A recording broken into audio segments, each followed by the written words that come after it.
Hello team! Today we are going to be making a jelly roll cake. Jelly roll is a fun cake that gets to use a whole bunch of those baking terms and functions that we've been discussing. Alright, and if we remember, what is the most important part before we get to baking or cooking or any of that for that matter? Mise en place, right? Getting all of our ingredients, all of our equipment, all of our tools in place before we start the actual cooking.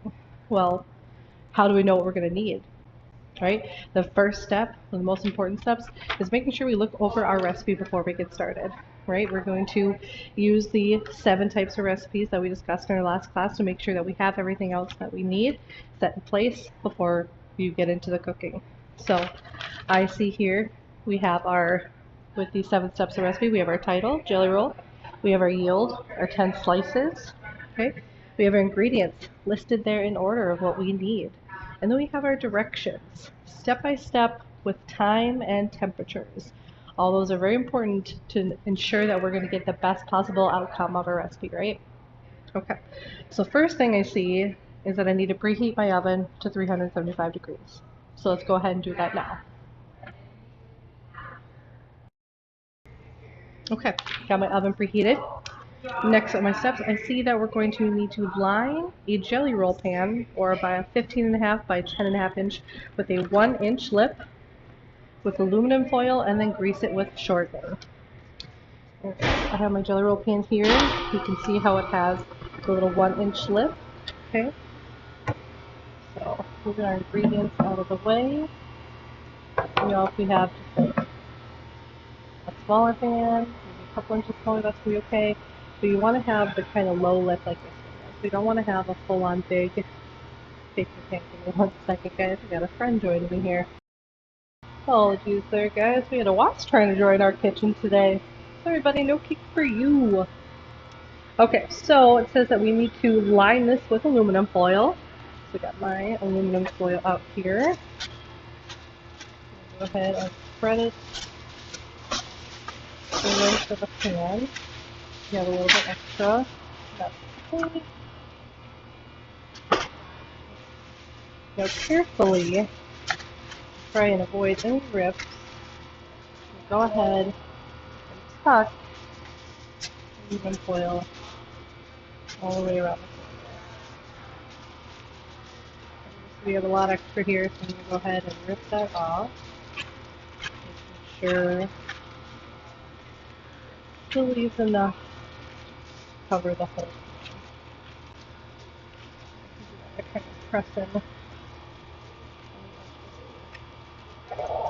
No, at home you probably have a much smaller roll that you're working with, so this may not be a necessary step for you.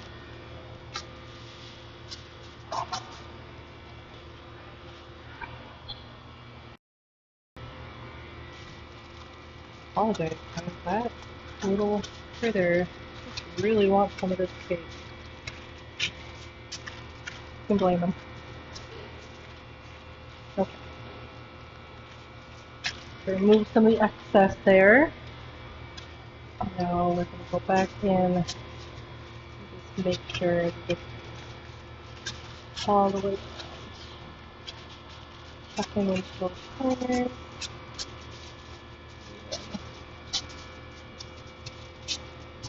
Okay.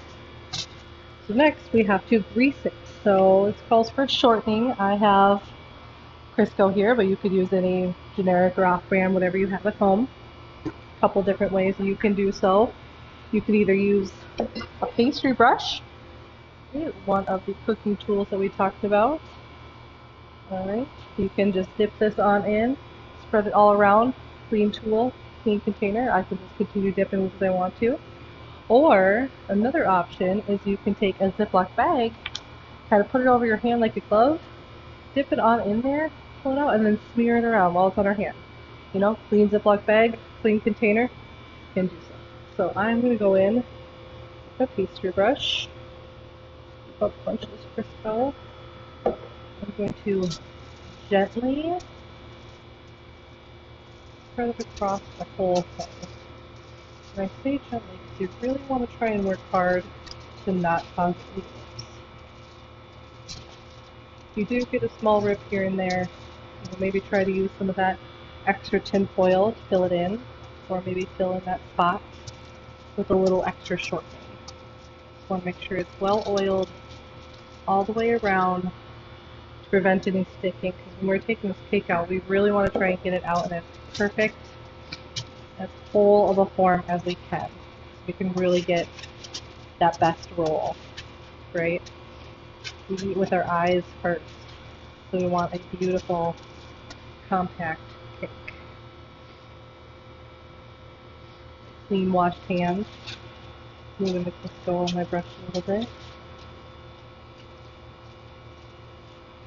All in the crannies.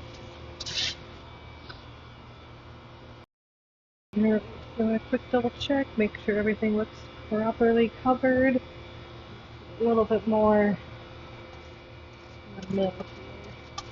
That tends to be the part that sticks a little bit when I'm doing it. Alright, otherwise, I'd say that looks pretty dang good. Alright, we can go ahead and set that aside. Cleaning up after ourselves as we go. Alright, so now it's going to call for me to use my mixer. So let's make sure we have all of our ingredients out in place. We need 3 eggs. I have those out and ready right here. We need 1 cup of sugar. I have my cup ready. Now remember, with the exception of brown sugar, we never want to pack our ingredients down, and we never want to put our whole cups right down into the container, because not only can that risk you packing the ingredients down, but then you also kind of risk contaminating your container of whole ingredients in case, your dish may not be as clean as you'd like. So to prevent that, I'm just going to use a spoon of sugar into my 1 cup here. Remember, proper measuring techniques, fill it to the brim. And then we're going to use our leveler to smooth it off, getting rid of any of the excess on the top. And since I'm working with clean utensils here, I can use the leveler to just put the ingredients right back. Almost full. Okay to overfill it at this point. Whoops, or make mess. We clean up after ourselves, right? Alright, looks good. Using my leveler, smoothing it off. A perfect full cup. Looks good. Set that aside. Alright, next, looks like we need 1/3 cup of water. So, we have our liquid measuring cup. And remember, when we are measuring wet ingredients, we get down at eye level. Water up to the line. 1/3. Looks like I got a little bit too much, so let's pour a little bit back. You see why we get down at eye level? Looking above, over it, or slightly to the side. It's kind of misleading. Perfect. Alright, got a 1/3 cup. You can go ahead and set that aside. Now I see the next ingredient is 1 teaspoon of vanilla. Looking at my instructions, it's going to have us gradually add water and vanilla into our bowl. So what that tells me is I can go ahead and measure my vanilla right into my water. So we're looking for 1 teaspoon of vanilla. Got my teaspoon here. Alright, now I'm going to fill this over the sink, or you can do it over a bowl, or whatever you prefer, because we want it to be full, but if we pour it right over the cup, like we're looking for, if we accidentally pour too much or it spills, well, then we just contaminated that water that we worked so hard to pour correctly, right? So, I am going to use my spoon and fill it all the way to the top. So what you're looking for is kind of a term called meniscus, where you see the vanilla is really holding on to the top of the spoon. It's not below, it's not overflowing, it's perfectly filled to the top. See the edges or holds on to that. Okay? And then I'm going to go ahead and add that to my water. Got all of that in there. Okay. We'll have an extra. Just a little left. tap that on. And again, cleaning up after ourselves as we go. What do we need next? Looks like we need 3/4 cup of flour. Alright, let's get our 3/4 cup out. I am going to use a bowl for my dry ingredients.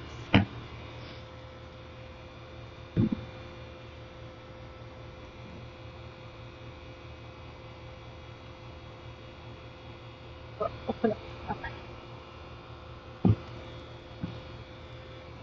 I'm going to make sure you grab the right container.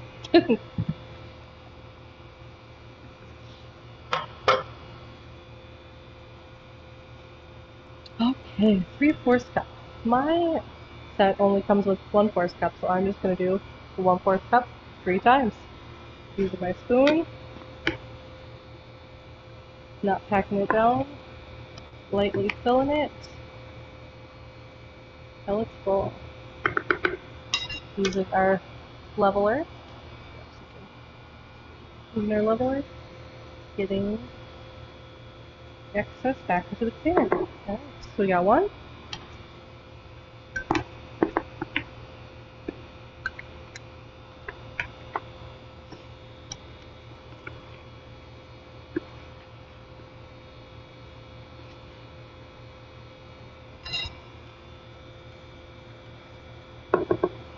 2.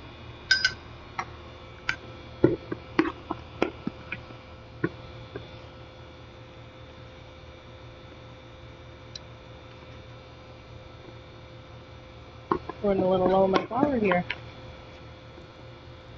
Hopefully we'll have enough for this. Alright. Level off again. And 3. Okay. Alright, well, since I see on my recipe that I'm going to be gradually adding these ingredients, I'm going to go ahead and add the rest of my dry ingredients to this, and then we are either going to whisk or sift our dry ingredients together for a couple reasons.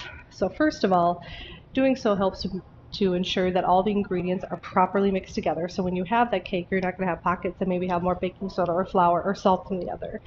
So first of all, to ensure proper, but also to help work out any lumps that there may be in the flour or baking soda. So I got my 3/4 cup flour, and I see that I need a teaspoon of baking powder. Okay, so I got my baking powder, got my clean teaspoon. Okay.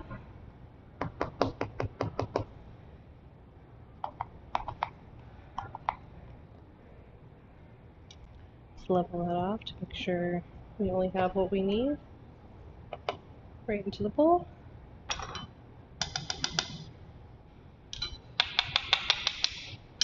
Okay, and I also see that we need a 1/4 teaspoon of salt. So for baking, we're going to be using table salt, unless recipe calls for otherwise. Otherwise, remember when we said when it comes to cooking, we like to use kosher or flaky sea salt for the best flavor. Those enhance the flavors of your recipe without becoming overpowered or too salty. Table salt can be quite salty, but for baking purposes, it is nice and fine. And we only use a little bit, so it just lends a helping hand to the flavor. And nice level salt right on in. Okay. So now that we got all of our ingredients together, I'm going to go ahead and over top of another bowl, I have my sifter. We're going to sift our ingredients in. Now remember, you could use a whisk if maybe you have a strainer that has like the wire brush like this has on the bottom here. You could use that. But this is just ensuring that everything is thoroughly incorporated and there's no lumps, no flaws. Alright, we have our dry ingredients ready. So the next ingredient I have here is strawberry jam. Now strawberry jam is going to be used for the filling, but since I don't need that quite yet, we're not going to worry about measuring that out until it comes to it. Now this is a cake that does best that after you roll it, we're going to be rolling it when it's warm, but after you roll it, you let it chill. And you want to cool it for at least 30 minutes on top of wire rack, but you can let it sit overnight if you would like to as well. So that being said, I know that I can wait to have my strawberry jam. An idea that I had is last week how we made the creamsicle pie. What if we mixed together the strawberry jam with some of the leftover Cool Whip from that pie and made kind of like a strawberry cream filling? Right? This is a good cake that you can make whatever type of filling you want. If you like orange, if you like lemon, you could maybe do chocolate. You know, it's just a good solid cake base for you to choose what fillings you would like. But for the sake of this recipe, we're going to do strawberry jam, and I'm going to use some Cool Whip because I love Cool Whip. Alright, so now we're going to move on to the mixing. Alright, so team, so our recipe says in a large bowl we're going to beat our eggs until thickened and lemon in color. Alright, so I am using a stand mixer here, as you see, but you could use a hand mixer, or you could, you know, mix it literally by hand if you chose to. Those will just have a little bit more work, but there's nothing wrong with either of those. Before we mix, I am just going to open our eggs in a separate bowl, just to make sure that we don't have any bad eggs. You know, if we accidentally get a little shell in there, gives us the opportunity to get that out before mixing with any other ingredients. Good rule of thumb, always crack your eggs in a separate bowl. Okay, so now I'm going to go ahead, shoot a good view of this mixer here. I'm going to add my eggs right in. Alright, and then I add my ingredients first, and then add my attachment. Remember we talked about my pie, that this is just a machine. No personality, no soul. It does not care about us. We add things when the machine is off and away from any mixer to prevent harm.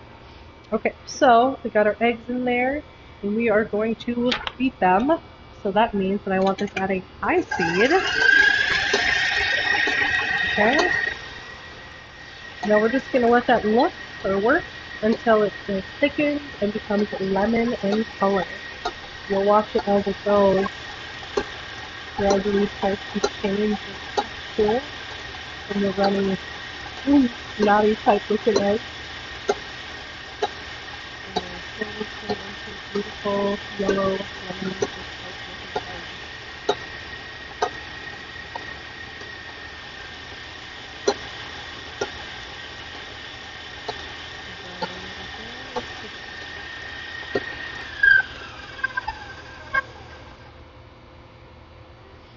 See how it's thickened up a little bit?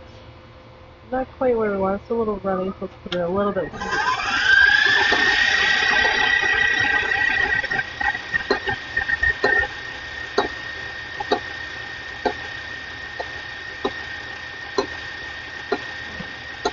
Okay.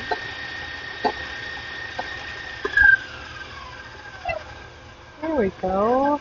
Looks like a slightly thicker texture and a nice beautiful lemony color. So what do we do next? Well, our recipe calls for us to gradually beat in our sugar. So we're going to get our pre-measured cup of sugar, and we're going to slowly add that in. That's what gradually means. So all the time, adding a little bit at a time.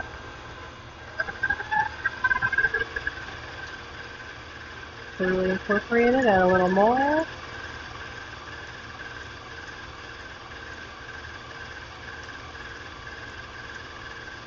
Using sort of those cooking and baking terms that we talked about, gradually and pouring it from up high so the beater doesn't accidentally catch our cup or our hand. And adding about a tablespoon or two at a time. As I'm watching it gradually mix in. Okay.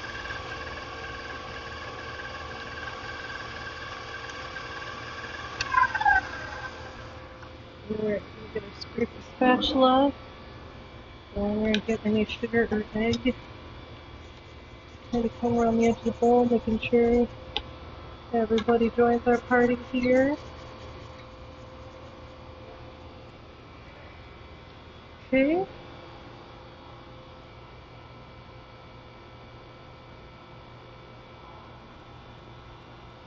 Now, we're going to start adding in the rest of our dry ingredients gradually as well. So what I kind of have handy next to me is you can either, apologies, or you can either use a spoon or have a separate little measuring cup next to you. So while it's mixing, we're adding a little bit at a time, pouring from up high, so that you don't get caught on that mixer, right? No injuries in our kitchen.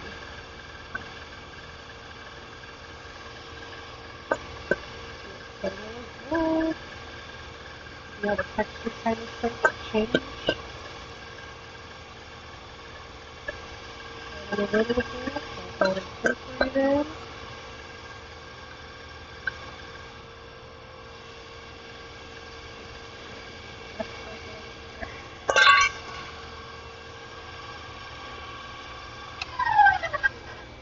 That for a second. Going around again. Letting everybody from the side of the bowl join our party.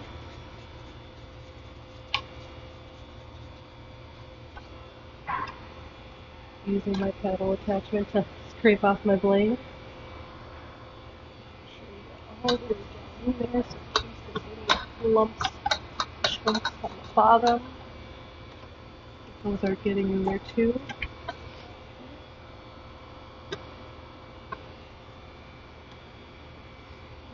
Set up a little more. So next I see that we are going to reduce our speed to low and gradually add our water and our vanilla. So again, coming from up high, and a little bit at a time.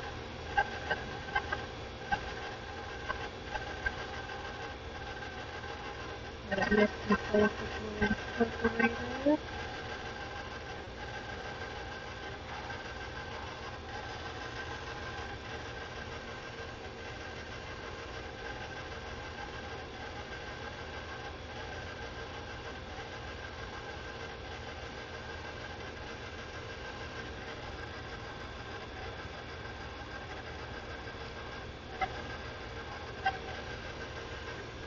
Okay. Now we have all of our ingredients mixing together beautifully in our bowl. We can see those bubbles forming. Bubbles are from not only the air being incorporated into our mixture, but that is also the chemical reactions that are created from the baking soda. Let's turn that off.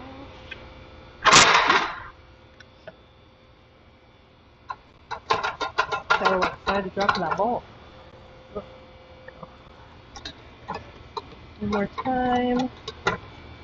Move around the bowl. Making sure everything's incorporated.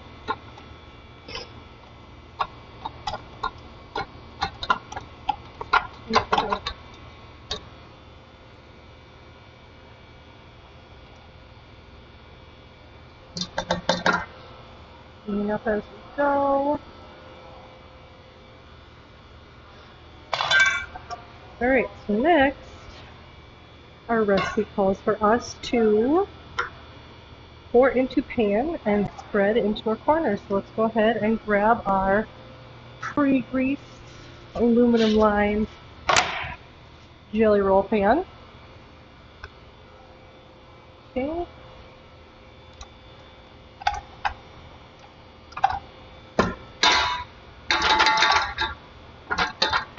I'll touch it off and all that good stuff in the bottom of the bowl. Okay. So you can see it's kind of a loose batter. We're going to just pour it all over. Get all the ingredients are in here. Using a scraper spatula.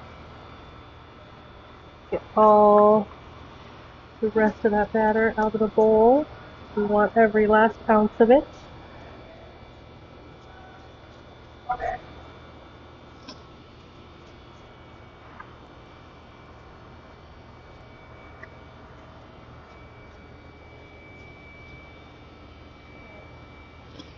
Pretty good and clean.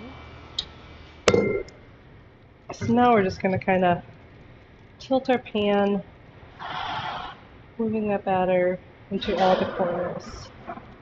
Now we don't want to tap it to have it settle. This tapping will break up some of those bubbles that we worked so hard to get. And that ensures that nice fluffy cake texture we're looking for. Okay. Alright. Looks nice and even. Give it a little wiggle. Oh. So now we are told to bake for 12 to 15 minutes or until a wooden pick inserted in the center comes out clean. Alright, so I have my oven preheated, so I'm going to go ahead and toss that in, and then we're going to set our timer first for 12 minutes. After 12 minutes, we can go ahead and take it out, check it with a toothpick, see if it needs to bake any further. But we never want to do too much time and then hope for the best, right? So we can't get time back. So go ahead, put it in for the least amount of time first, give it a check, and then go ahead and add it back in if it needs some more time, alright? So we'll be right back. Alright guys, while our cake is baking, let's go ahead and use this time to clean up after ourselves, get ourselves prepared for our next step. Alright, now that we've cleaned up after ourselves, I'll go ahead and look at the recipe to see that once it comes out of the oven and it's thoroughly cooked, we're going to be transferring that hot cake onto this little tea towel. Now, tea towel is kind of one of those thin-like textures, something that maybe your grandparents would have given you embroidered, or maybe you got it kind of like a little baby blanket, something like that. So you're looking for the thin, soft towel. You don't want one of the like dish towels that have kind of the rough, abrasive like fingeries, strings kind of sticking out. You want something that has a nice smooth texture. Alright, well also it calls for us to sprinkle powdered sugar on it. So the powdered sugar is going to help the cake from sticking to this towel, right? Because when it's all done, we're going to be rolling it up in this while it's still warm. But when it's nice and cooled, we want to be able to unroll it, get that cake out to put our filling in. We don't want it to stick to the towel and ruin the hard work that we've already done. So to do so, we're going to sprinkle some powdered sugar. Now a couple ways you could do it is if you had a little, like shaker, you could just shake it all around. I don't have one of those, so I am going to use a sifter. I am just going to spoon out some powdered sugar into my little cup here. There's no measurement on this one exactly, we just want it to cover it, so I'm going to get a decent amount. Pour it into our sifter so it's nice and fine and spreads thoroughly.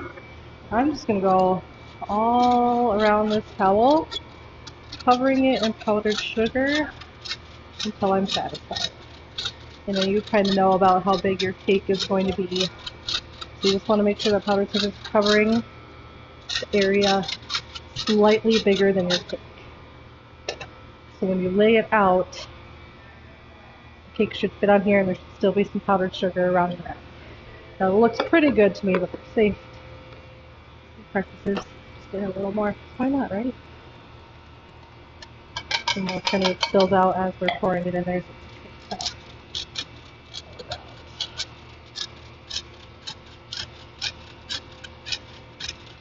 Okay, I am satisfied with the coverage of powdered sugar there. So I'm going to set that aside and wait for our cake to finish. Alright guys, well my timer went off, so I went ahead and checked my cake by sticking a toothpick in the middle, and you can see that there's still quite a bit of batter on there, so we're going to let it cook just another minute. Alright, our cake has come out of the oven. So with our prepared powdered sugar, we're going to go ahead and turn it over.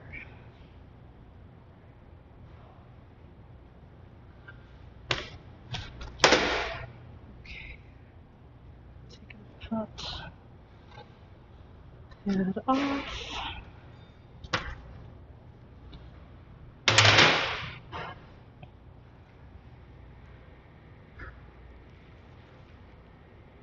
Alright. So now carefully, corner by corner, inch by inch, I'm going to peel foil off our cake. trying hard with our clean hands to not rip it too much.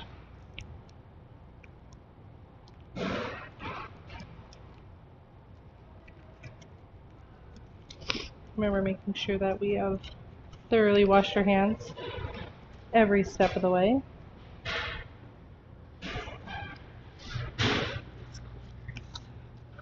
This part can be a little bit of a labor of love. Take your time with it.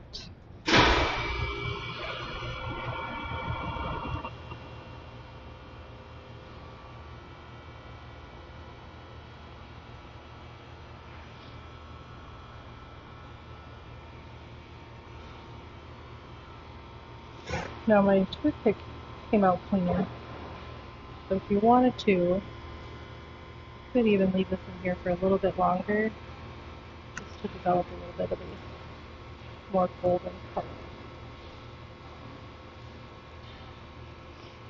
Really slowly try to make sure to get any of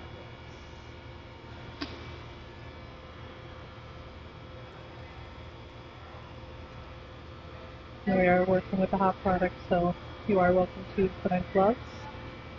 Your hands are feeling sensitive. You could use your oven mitts on the inside of the foil here if you needed to. A little bit of a rip there, so I'm going to be extra careful pulling this off. Now if we have a smaller pan, the cake might turn out a little bit thicker. See all those beautiful bubbles in there?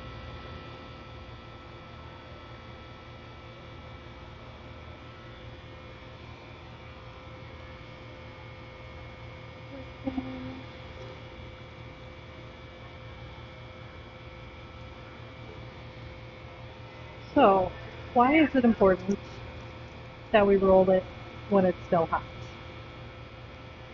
Well, let me tell you. If we rolled it up when it was cool, the cake would crack or not be as easily molded. Rolling it while it's still warm makes it easier and more pliable to work with, for one. Not only that, it helps the cake to create a memory. Good. Kind of like memory foam. So when we're rolling it while it's warm in the towel, when we put it in the cooler, it's going to form a memory to help hold its shape. So when we take it out when it's cool to put our filling in, we'll be able to roll it back up without cracking or breaking. Okay. So we got our cake nice and even now. You can see very minimal ripping. I don't have any ends that are too crispy, so I don't have to worry about cutting that off. But I am, just for aesthetic's sake, going to go ahead and rip off these little extra edges. That's good. Alright, so the next step in our instructions is to carefully roll the cake with a towel from the narrow end. So what is the narrow end? This end right here. So you see this is the wider way. We're going to come in and roll it from this end, the narrow end. So I'm going to come from this side. Put the towel right on there. And then just start slowly and gently rolling.